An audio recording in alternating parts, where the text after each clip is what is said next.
আসসালামু আলাইকুম। আজকে আমার দৃষ্টিকোণ থেকে একটি সামাজিক বিষয় নিয়ে কথা বলার চেষ্টা করব। যদিও বিষয়টি সামাজিক, কিন্তু রাজনীতির সাথে বিষয়টি সম্পূর্ণ জড়িত।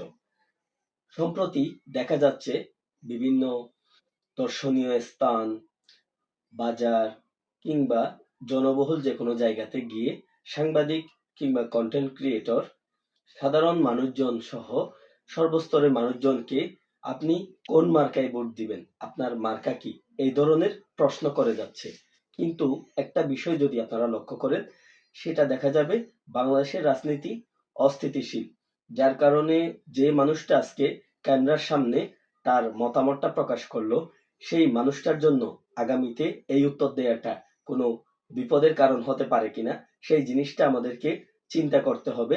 এবং সম্প্রতি এই জিনিসটা দেখে আমার যেটা মনে হলো সেটা হচ্ছে, যে ব্যক্তিটা তার মতামত অন ক্যামেরা প্রকাশ করলো, ভবিষ্যতে যদি সে প্রার্থী যদি বিজয়ী না হয়, তাহলে সে যে প্রার্থীর জন্য প্রত্যাশা করেছিল, যাকে ভোট দেওয়ার কথা অন ক্যামেরা বলেছিল, সেই জিনিসটা পরবর্তী সময়ে গিয়ে তার জন্য কোনো বিপদের কারণ হতে পারে কিনা, তার জন্য কোনো অসুবিধার সৃষ্টি হতে পারে কিনা, জিনিসটা সবার ভাববার বিষয়।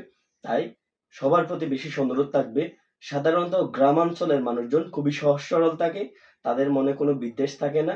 তাই অন্তত গ্রামাঞ্চলে এই ধরনের ক্যাম্পেইন গুলো না করার জন্য আমরা চেষ্টা করলে বোধহয় ভালো হয়।